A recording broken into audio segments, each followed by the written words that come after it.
What if the roots of evil didn't begin in a serpent's whisper in a garden, but in the heart of heaven itself? What if the first war was not fought on earth, but above the clouds among celestial beings who were once pure, divine, radiant until desire consumed them? Before man forged swords, before empires rose and crumbled, before even sin had a name, there were the Watchers, and among them stood one whose name will forever be linked to rebellion, corruption, and punishment, Azazel. This is not just a story about a fallen angel. It's a story about how forbidden knowledge, lust, and the desire to empower humanity tore heaven apart and cursed the earth with war, violence, and chaos. Let's go back to the moment before the fall. Chapter 1. The Watchers, guardians turned traitors. In the ancient days, long before Noah built his ark, long before Moses climbed Mount Sinai, there existed a class of divine beings called the Watchers, or in Hebrew, the Grigori. They were angels sent not to rule mankind, but to watch over them, guardians of order, messengers of divine will. They descended from heaven to walk among men, not interfere, but to observe. But the line between watching and desiring is a fragile one. The Book of Enoch, an ancient Jewish text excluded from the canonical Bible, but revered by many early religious thinkers, tells us that these watchers became entranced by the beauty of human women. And when desire takes root in the heart of even the divine, it spreads like wildfire. Their leader, Azazel, was the first to feel this temptation, but he feared acting alone. So he made a pact. He gathered 200 angels and made them swear an oath, an unbreakable bond, that they would all descend together, take women as wives, and bear children. And so they fell not by force, but by choice. Chapter 2. Azazel, the bringer of blades. Among these 200 was Azazel, but unlike the others, his fall wasn't driven merely by lust. Azazel had something else in mind. He did not just want to lie with women, he wanted to change mankind, to give them what heaven had forbidden: knowledge, power, tools of survival, and tools of war. While other watchers taught men how to read the stars, how to work with plants, or how to enchant with herbs, Azazel taught the secrets of metal. He revealed how to forge swords, how to shape shields, how to craft breastplates and weapons, how to kill. But that was not all. He also taught women the arts of seduction, how to beautify their eyes with antimony, how to adorn themselves, how to manipulate desire. In essence, Azazel introduced both war and vanity to humanity. This part of the story always haunts me, because it raises a terrifying question. Is knowledge always good? Azazel didn't force mankind to kill. He didn't wage war himself. He simply gave humans the tools, the power to choose, to protect or to destroy. But when someone who is starving is handed fire, what do? Do they cook or burn? Azazel believed he was liberating mankind. That's the tragic irony. He gave them tools to fight back. But in doing so, he set the stage for bloodshed that would stretch across millennia. Chapter 3. The Nephilim, Children of Chaos. From the unholy union between angels and human women came something monstrous. The Nephilim, giants, abominations, creatures of immense size and strength, but with a heart that knew neither mercy nor restraint. They were not gods. They were not men. They were something in between, and in that in between, evil thrived. They devoured all that was around them. Fields were trampled. Animals were consumed whole. Men were crushed beneath their feet. And soon, even cannibalism emerged among them. What Azazel and the Watchers had unleashed was not a golden age of wisdom, but a plague. The earth cried out, and heaven listened. Chapter 4, The Judgment of the Watchers. In Chapter 9 of the Book of Enoch, the archangels Michael, Raphael, Gabriel, and Uriel rise up in alarm. They approach the Most High, pleading, "See what Azazel has done. He has taught all unrighteousness on the earth and revealed the eternal secrets which were kept in heaven." Azazel is named first, not Simjaza, their leader, but Azazel because he corrupted not just flesh, but the soul of humanity. God's judgment was swift and unyielding. Azazel would be punished alone before the rest. Chapter 5, The Binding of Azazel. God commands the archangel Raphael, "Bind Azazel hand and foot, cast him into the darkness, lay jagged stones over him in the desert of Dudiel, cover him with darkness, that he may remain there forever until the day of judgment." And so it was. Azazel was seized, chained, and dragged into the wilderness. Not a prison of iron bars, but one of isolation, of darkness, of eternal regret. He was buried alive beneath sharp rocks, where no light touched him and no voice could reach him. And from that moment forward, all sin was ascribed to Azazel. Now, this is where it gets fascinating. In the book of Leviticus, during the ritual of Yom Kippur, the Day of Atonement, 2 goats are selected. One is sacrificed to God. The other is sent into the wilderness, to Azazel. It's called a scapegoat, the one who carries the sins of the people into exile. Why Azazel? Because he became the symbol of sin, of exile, of disconnection from God. Even in later Jewish texts like Yoma, Azazel is not just a fallen angel, but an idea, a representation of what happens when divine power is abused, when gifts become weapons, when knowledge corrupts. Here's a personal question I wrestle with. Was Azazel evil? Or was he just the first rebel? The first to say, "Let humanity rise. Let them know what we know. Let them stand equal to angels." If so, his punishment wasn't just for what he did, but for what he dared to believe. There's a thin line between revolution and heresy, between liberation and damnation, and Azazel walked it until he fell. Azazel taught men to make swords and knives, shields and breastplates. He showed them how to adorn themselves with precious stones and paint their eyelids, and there was great wickedness and corruption.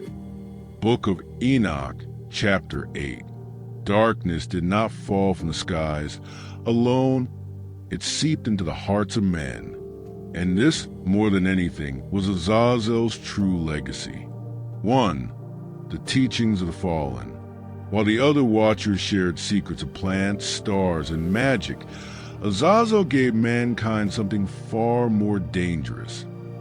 Fire not the fire of warmth, but the fire of war. He taught humans how to forge metal, to shape weapons that could cut flesh, to hammer breastplates that made men into warriors. The first sword, born in secret flames, was not forged for justice but for conquest. He revealed the art of cosmetics, ornamentation, and jewelry not to honor the divine, but to feed vanity, seduction, and pride. Azazel didn't just alter human society. He reshaped the human soul, warping our understanding of beauty, of power, of self-worth. 2. The wrath of heaven. Raphael, the archangel of healing, was among the first to rise against the growing corruption. In chapter 9 of the Book of Enoch, the 4 great archangels Michael, Gabriel, Raphael, and Uriel pleaded before God's throne. "O Lord of heaven, look at what Azazel has done. He has revealed the secrets of heaven, and chaos now reigns upon the earth. The cry echoed through the heavens. Divine wrath surged like a storm. It was not just Azazel who would be punished. All the watchers who descended in sin were sentenced, but Azazel's fate would be special. 3. Bound in darkness. The command from the Most High was clear. Bind Azazel. Raphael descended with the force of divine justice. No words of mercy. No offer of redemption. Only judgment. Azazel was seized and cast into Dutil, a desolate wilderness, dry and forsaken. There, he was buried under sharp stones, trapped beneath the weight of his own transgressions. Let Azazel see no light. Let him dwell in darkness until the great day of judgment. Book of Enoch. It was not merely a physical punishment, but a total spiritual exile. Silence. Isolation, an eternity without grace. For all sin upon Azazel, the Book of Enoch declares, all sin shall be ascribed to Azazel. This is more than condemnation, it's symbolic theology. Azazel was made the embodiment of sin, the scapegoat for all the evil mankind embraced. In Leviticus 16, a ritual will be born of this. The scapegoat for Azazel, a creature burdened with the sins of a nation, cast into the desert to die alone. Among all the watchers, only Azazel was named as a vessel of sin itself, not just a fallen being, but a spiritual contagion. 5. Simjaza and the others. And what of Simjaza, the original leader of the watchers? He too was judged. He and his brethren were cast into the earth, imprisoned in deep abysses where they would witness the rise and fall of their monstrous offspring, the Nephilim. They cried out in regret. They begged Enoch, now chosen as God's messenger, to intercede on their behalf. But the answer was clear: no forgiveness. You were angels' holy watchers, and yet you betrayed your purpose. You abandoned heaven for lust. And so they remained chained in silence, their glory turned to ash. 6. Azazel's legacy. Though Azazel was bound, his teachings endured. War, vanity, manipulation, these didn't vanish with his imprisonment. They spread like wildfire through the ages. His fire, once lit, would never go out. We might ask, if not for Azazel, would we still have known war? If not for his fall, would humanity have remained pure? Or was this always inevitable, and Azazel merely the catalyst? Maybe the darkness was always in us. Maybe he just gave it form. And the women became pregnant by them. And they bore great giants who consumed all the labors of men. Book of Enoch, chapter 7. Sin had a seed, and that seed was growing. What began with forbidden love would end in terror. The union of angels and mortals birthed something not divine, not human, but monstrous. 1. The Nephilim are born. The women who had taken the watchers as husbands deceived by celestial beauty and seduced by divine promises bore children. But these were no ordinary infants. They were giants, titanic beings with unquenchable hunger and terrifying strength. The scriptures called them the Nephilim, and they became pregnant, and they bare great giants who consumed all the acquisitions of man. And when men could no longer sustain them, the giants turned against them and devoured mankind. Cities crumbled under their feet. Forests were stripped. Rivers turned red. They ruled the world with fear not just by force, but by corrupting everything sacred. The Nephilim were not mere beasts. They were cunning, intelligent, and they bore their fathers' gifts. Forbidden knowledge, amplified through rage. 2. the world falls into chaos. What Azazel had started, the Nephilim perfected. They enslaved humans. They taught dark arts. They engaged in blood rituals. Some sources even suggest they drank the blood of animals and men alike, inverting the holy laws of the Creator. They began to sin against birds and beasts and reptiles and fish, and to devour one another's flesh. Enoch 7:5. The natural world recoiled. The earth itself groaned under the weight of their abominations. Famine spread. The skies withheld rain. Plagues crept through villages. And still, the watchers watch in horror, yes, but powerless to stop what they had unleashed. Their children were out of control. The celestial had become a curse. 3. God's decree, cleanse the earth. The cries of earth rose to heaven.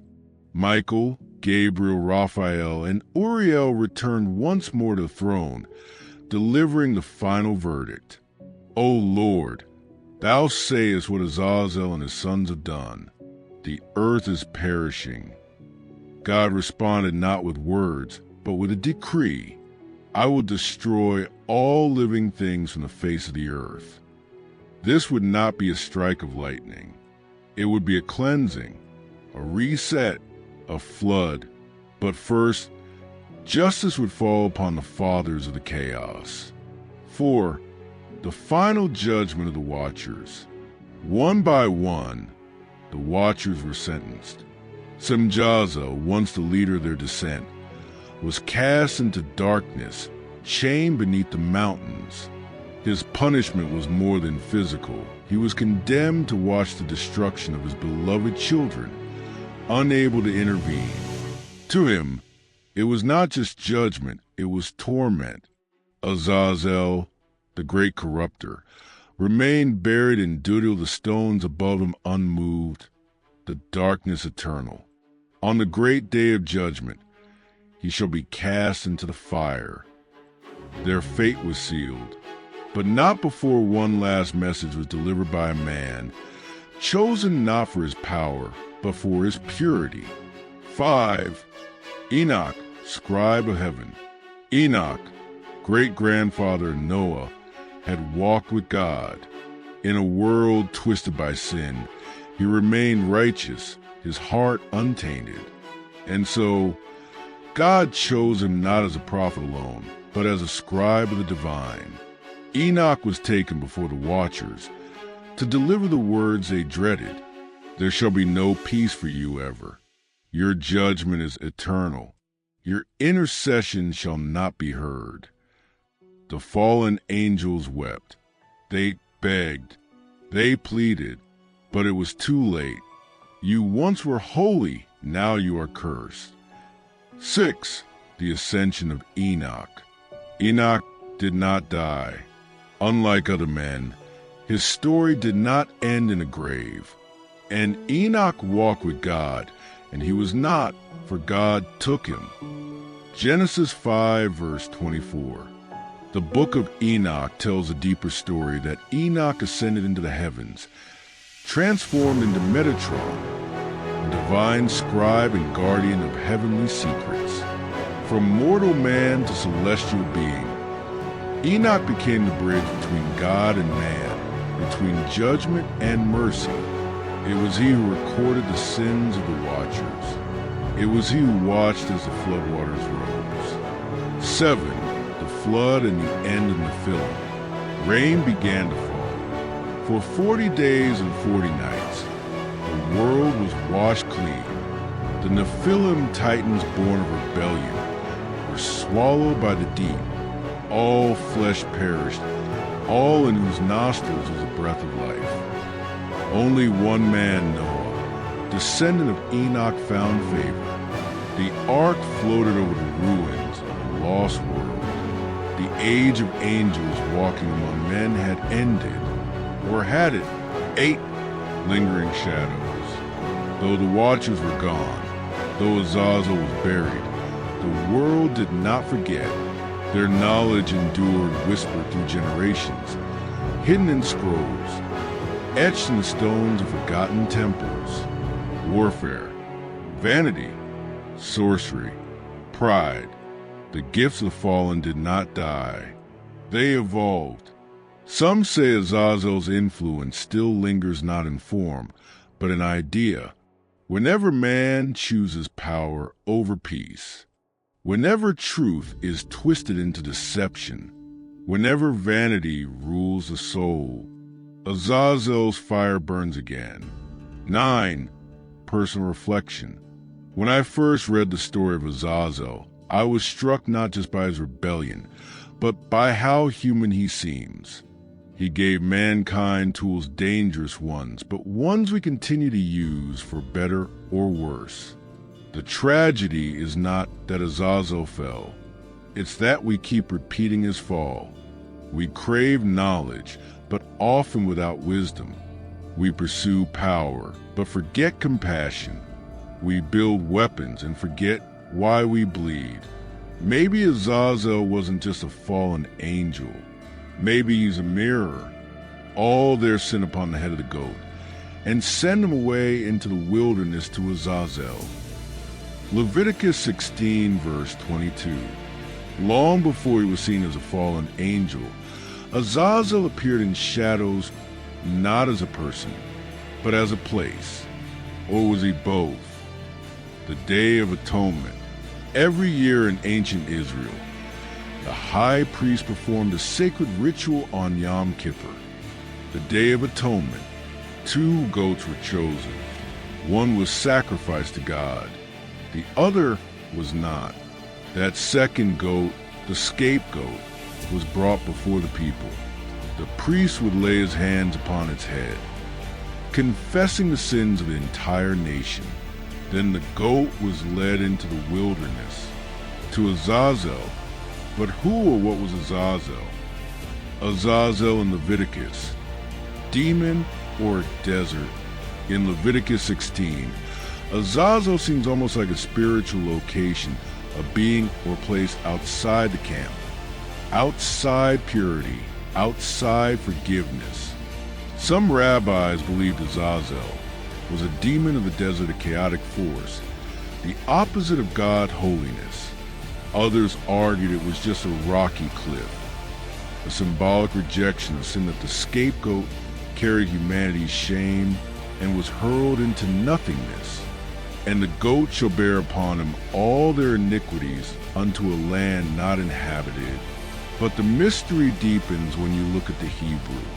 Azazel may come from Azaz, strong, and El, God.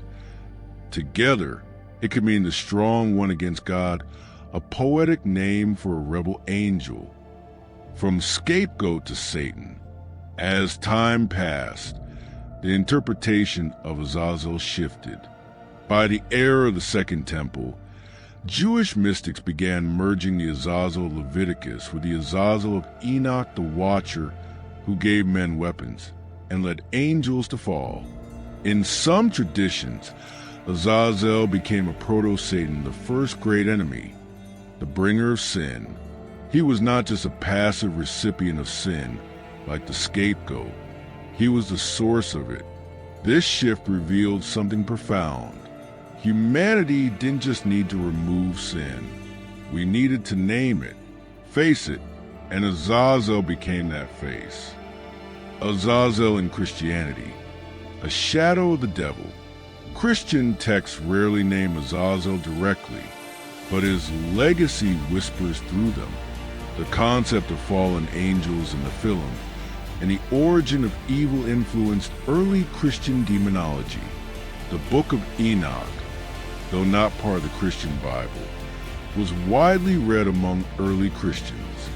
Church fathers like Tertullian and Origen referenced it, and with it, the story of Azazel. By the Middle Ages, Azazel was associated with the temptation of man, the corruption of knowledge, and in some texts, even equated with Lucifer himself. Some grimoires listed him among the chief demons of hell, governing over sorcery and metalwork, echoing his ancient crime. But Christian theology, especially in the West, would eventually absorb Azazel into Satan, turning the many faces of evil into one. Azazel in Islam, the mystery deepens. In Islamic tradition, Azazel also appears, though in a slightly different light. Some Islamic scholars equated Azazel with Iblis, the jinn who refused to bow to Adam, but others see Azazel as a name Iblis had before his fall, a pious being elevated among the angels for his devotion. But pride consumed him. I am better than him. You created me from fire and him from clay. Quran 7:12. Azazel, the angel of worship, became Iblis, the angel of arrogance. In this telling, his fall mirrors that of the watchers he refused a divine command, choosing self-will over submission. It's a different story, yet the same warning. Azazel is archetype. So who is Azazel? A desert demon? A celestial rebel? A scapegoat? A symbol of the ego? Perhaps he is all of them. Azazel is not just a figure in history. He is a pattern, the embodiment of temptation, rebellion, pride, and corrupted knowledge. He is the voice that says, you can be like gods. He is a hand that offers a blade, whispering, use it. The scapegoat ritual revisited. Let's return to the ancient ritual. One goat is sacrificed, its blood spilled for purity. The other is exiled, bearing the sins of a nation. Both goats are necessary. One represents divine justice, the other human shame. But in casting away sin onto Azazel, the people were also admitting something deeper. We cannot save ourselves. We need mercy. We need cleansing. We need someone else to carry our guilt. Azazel, the wilderness spirit, the fallen one, became a vessel for that darkness. It's a heavy thought, so it must go somewhere. Echoes in modern culture. Even today, Azazel appears in films like Fallen 1998, where he is a body-hopping spirit of evil. Comics like Marvel's X-Men, where he fathers mutant offspring and seduces mortals. Occult texts, where he's named among ancient demon princes. But more than that, his story lingers in our fears. That power will corrupt. That knowledge comes with a price. That evil wears the face of beauty until it's too late. Personal reflection. For me, Azazel's story isn't about horns or flames. It's about the weight of choice. He chose to teach men the tools of war. He chose rebellion. But what we do with what he gave us, that's our choice.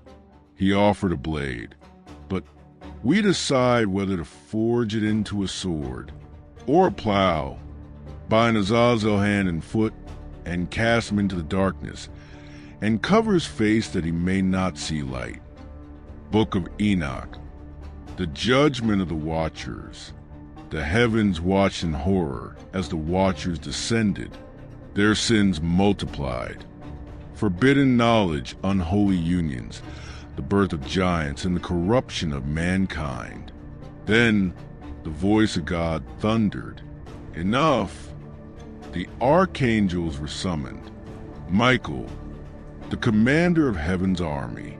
Raphael, the healer and judge. Gabriel, the messenger of divine wrath. Uriel, the flame of truth. Together, they descended with divine authority, not to reason, but to punish the fallen imprisoned. Raphael was tasked with Azazel's fate. Bind Azazel hand and foot and cast him into the desert of Dudio. There, in a deep pit, Azazel was thrown. Stones were piled upon him. Darkness sealed him. And above all, the earth was commanded never to open. He would remain there, not just imprisoned, but buried under the weight of his own rebellion. until the day of judgment. On that day he shall be cast into the fire. The watchers were also bound in the valleys of the earth, their cries unheard, their eyes blind to light. The Nephilim, their monstrous offspring, were destroyed by the flood that would come. The flood, God's great reset. The earth had become corrupted not just morally, but physically. The blood of giants tainted the soil. The gifts of Azazel had turned men into beasts. So God called upon one man, Noah. The Book of Enoch says that Noah was not chosen just for his goodness, but because his blood was unmixed. He was the last of the uncorrupted line. And so the floodwaters came, washing away the world that Azazel and the watchers had twisted. It was both justice and mercy.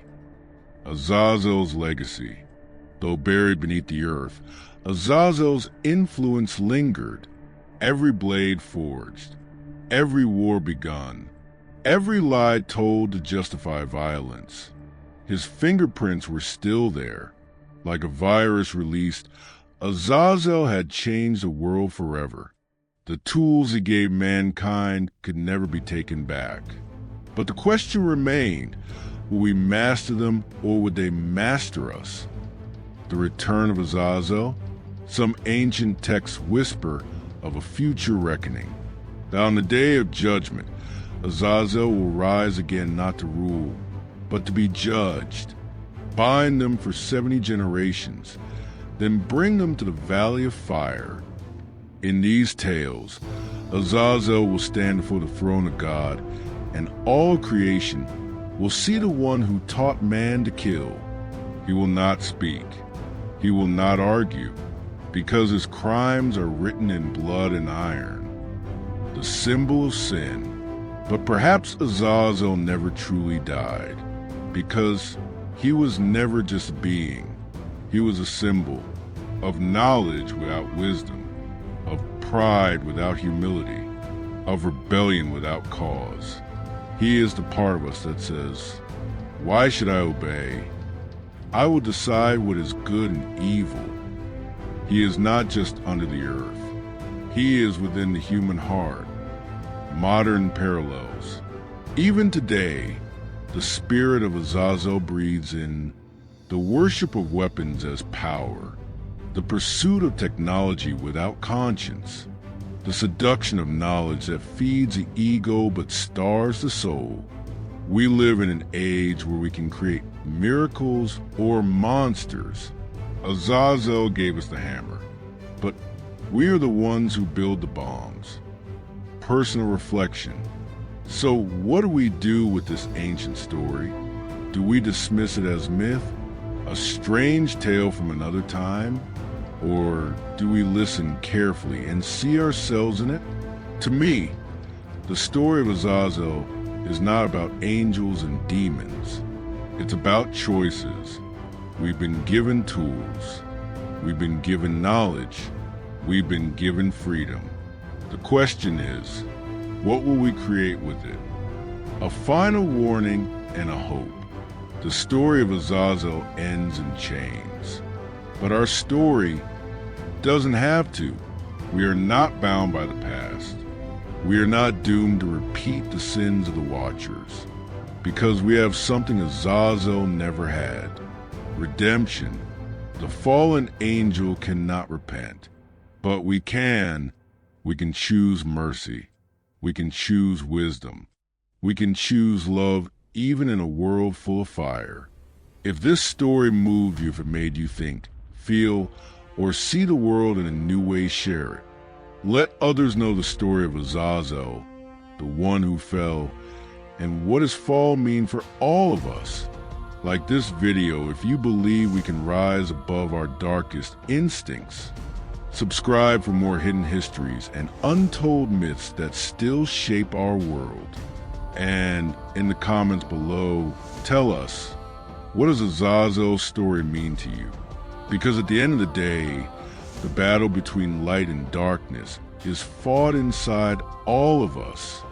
And the first step toward victory is remembering